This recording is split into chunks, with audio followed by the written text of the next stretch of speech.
sama Allah.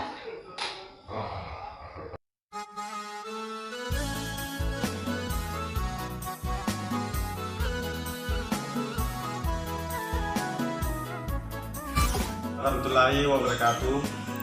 Perkenalkan, nama saya Bahdim, Prodi Perbankan Syariah, kelompok 2, NIM 612062019-050.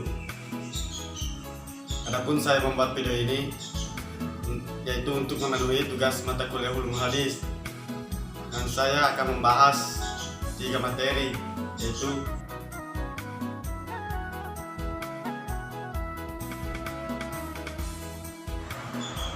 saya akan menjelaskan materi Ulumul Hadis. Yang pertama yaitu hubungan hadis dengan Al-Quran Al-Karim. Sebelum kita mengetahui hubungan hadis dengan Al-Quran Al-Karim, kita harus mengetahui apa itu hadis dengan apa itu Al-Quran Al-Karim. Hadis menurut bahasa yaitu jadid, yaitu sesuatu yang baru, menunjukkan sesuatu yang dekat atau waktu yang singkat. Hadis juga berarti kabar, yang berarti sesuatu yang memberitakan, perbincangkan, atau sesuatu yang dipindahkan dari orang lain. Menurut ahli hadis, hadis adalah seluruh perkataan, perbuatan, dan hal ihwal tentang Nabi Muhammad SAW. Dan pengertian Al-Quran secara etimologi, Al-Quran merupakan masdar atau kata benda dari kata kerja qara'a yang bermakna tala'ah. Keduanya berarti membaca atau bermakna jama'ah atau mengumpulkan, mengoleksi, dan dapat juga mengutarakan qara'a, Qur'an, dan wa Qur'anan. Berdasarkan makna pertama yakni ta'ala, maka ia adalah masdar atau kata benda ya. Sedangkan secara terminologi, Al-Quran adalah firman atau wahyu yang berasal dari Allah Subhanahu wa Ta'ala kepada Nabi Muhammad SAW dengan perantara melalui malaikat Jibril sebagai pedoman serta petunjuk Allah Subhanahu wa Ta'ala petunjuk seluruh umat manusia. Dan Al-Quran kitab Allah Subhanahu wa Ta'ala yang terakhir setelah kitab Taurat, Zabur, dan Injil yang diturunkan melalui para rasul. Al-Quran Al-Karim adalah juga mukjizat Islam yang kekal, dan mukjizatnya selalu diperkuat oleh kemajuan ilmu pengetahuan. Hubungan hadis dan Al-Quran. Hubungan Al-Quran dengan hadis, menurut Ibnu Hazmin berkomentar bahwa ketika menjelaskan Al-Quran sebagai sumber hukum syara, maka di dalam Al-Quran itu sendiri terdapat keterangan Allah Subhanahu wa Ta'ala yang mewajibkan kita untuk mentaati Rasulullah Sallallahu Alaihi Wasallam, dan penjelasan bahwa perkataan Rasulullah Sallallahu Alaihi Wasallam yang berhubungan dengan hukum syara pada dasarnya adalah wahyu yang datang dari Allah Subhanahu wa Ta'ala juga. Allah Subhanahu wa Ta'ala telah mewajibkan umat Islam untuk menaati wahyu dalam bentuknya yang kedua ini yaitu hadis atau sunnah, sebagaimana menaati wahyu dalam bentuknya yang pertama Al-Quran tanpa membedakannya dalam hal menaatinya. Dan kita bisa simpulkan bahwa Al-Quran dan sunnah adalah sumber hukum syara yang tidak dapat dipisahkan antara yang satu dengan yang lainnya.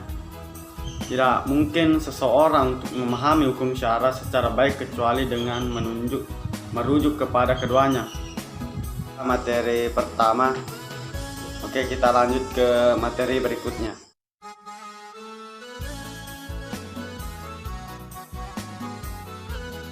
Baik, saya akan melanjutkan materi yang kedua, yaitu sejarah hadis, perkembangan hadis dan keadaan hadis pada masa Rasulullah Sallallahu Alaihi Wasallam dan para sahabatnya. Sejarah hadis pada masa Rasulullah Alaihi Wasallam dan para sahabatnya, di mana hadis di masa itu dikenal dengan Al-Hasar, Al-Wahya, Al-Takwin, yaitu masa turunnya wahyu dengan pembentukan masyarakat Islam. Keadaan ini sangat menuntut keseriusan dan kehati-hatian para sahabat sebagai pewaris pertama ajaran Islam. Wahyu yang diturunkan Allah Subhanahu wa taala kepadanya dijelaskannya melalui perkataan, perbuatan dan takriyahnya, sehingga apa yang didengar, dilihat dan disaksikan oleh para sahabat merupakan pedoman bagi amalia dan hudubiyah mereka. Kembangan hadis pada masa Rasulullah Sallallahu Alaihi Wasallam dan para sahabatnya. Hadis pada masa Rasulullah Sallallahu Alaihi Wasallam membicarakan hadis pada masa Rasulullah Sallallahu Alaihi Wasallam berarti kita membicarakan hadis pada awal kemunculannya. Uraian ini terkait langsung dengan Rasulullah Sallallahu Alaihi Wasallam sebagai sumber hadis, dan Rasulullah Sallallahu Alaihi Wasallam membina umat Islam selama 23 tahun. Masa itu merupakan kurun waktunya turunnya wahyu sekaligus diwujudkannya hadis. Keadaan ini sangat menuntut keseriusan dan kehati-hatian para sahabat sebagai pewaris pertama ajaran Islam.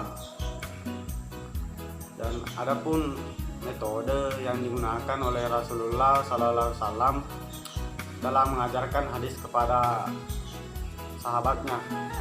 Yang pertama itu para sahabat berdialog dengan Rasulullah Sallallahu Alaihi Wasallam.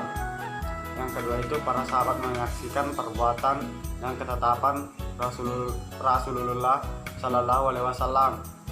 Yang ketiga itu para sahabat mendengarkan perkataan sesama sahabat yang diperoleh dari Rasulullah Sallallahu Alaihi Wasallam. Yang keempat yaitu para sahabat menyaksikan perbuatan sesama sahabat yang diperoleh dari Rasulullah Sallallahu Alaihi Wasallam. Hadis pada masa sahabat Rasulullah Sallallahu Alaihi Wasallam. Setelah Nabi wafat pada tahun 11 Hijriah, pada umatnya beliau meninggalkan dua pegangan, yaitu Al-Quran dan hadis yang harus dipegangi bagi pengaturan seluruh aspek kehidupan umat. Setelah Nabi Sallallahu Alaihi Wasallam wafat, kendali kepemimpinan umat Islam berada di tangan sahabat Nabi.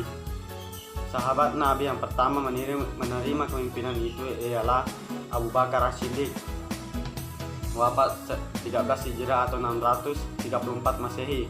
Kemudian disusul oleh sahabat Nabi yaitu Umar bin Khattab, wafat 23 Hijriah atau 644 Masehi.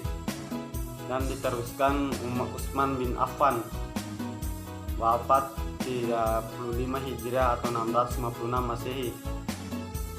Dan Ali Abi Thalib, wafat pada tahun 40 Hijriah atau 661 Masehi.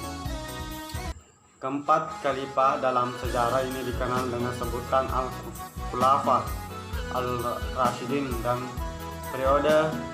periodenya bisa disebut juga dengan zaman sahabat besar. Dan para sahabat mengetahui kedudukan As-Sunnah sebagai sumber syar'i pertama setelah Al-Quran. As-Sunnah itu mereka meyakini sebagaimana mereka itu tidak mau berpaling sedikit pun dari As-Sunnah, warisan beliau. Mereka berhati-hati dalam meriwayatkan hadis dari Sallallahu Alaihi Wasallam karena kekhawatiran keadaan hadis pada masa Rasulullah dan para sahabatnya. Perjalanan hadis pada tiap-tiap periode yang mengalami setiap persoalan dan hambatan yang dihadapinya, yang antara satu periode dengan periode lainnya yang tidak sama. Membicarakan hadis pada masa Rasulullah Sallallahu Alaihi Wasallam berarti kita membicarakan hadis pada masa pertumbuhannya. Maka dalam uraian yang terkait langsung dengan pribadi Rasulullah Sallallahu Alaihi Wasallam sebagai sumber hadis untuk memelihara kemurnian dan mencapai kemaslahatan Al-Quran dan hadis sebagai sumber ajaran Islam. Rasulullah Sallallahu Alaihi Wasallam menempuh jalan yang berbeda terhadap Al-Quran. Secara resmi menginstruksikan kepada sahabat supaya ditulis di samping dihafal, sedangkan hadis ialah menyuruh menghafalnya dan melarang menulisnya secara resmi.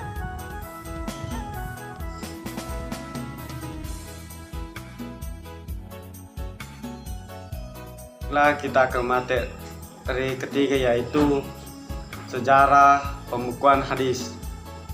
Sebagaimana diketahui bahwa dalam abad pertama Hijriah dari zaman Rasul, masa Khulafah Al-Rasyidin hingga akhir abad pertama Hijriah, tradisi penulisan dan penyebaran hadis masih bersandar pada hafalan sahabat dan tulisan-tulisan hadis pribadi dari sahabat yang tersebar dalam catatan mereka.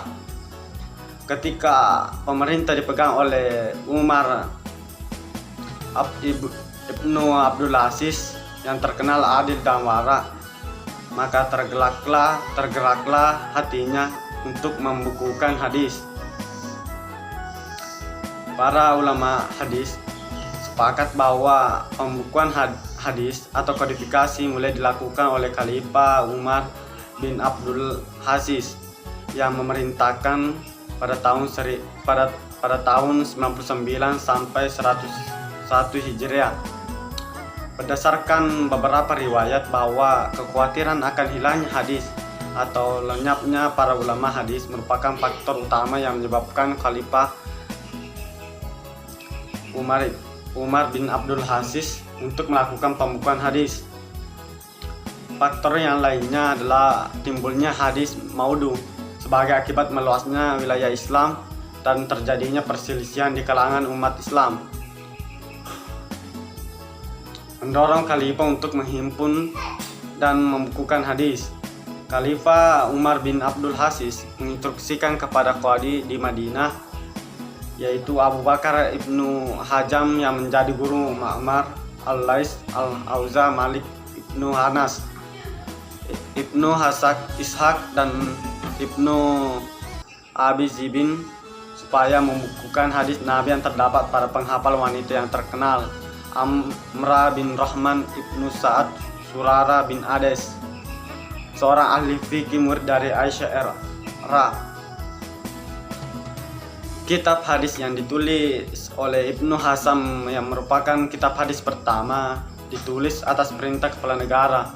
Namun kitab hadis ini itu tidak membukukan seluruh peredaran hadis yang ada di Madinah. Adapun yang membukukan seluruh hadis yang ada di Madinah yaitu Muhammad Ibnu Muslim Ibnu Syihab Al-Suri, seorang ulama yang ternama di masanya.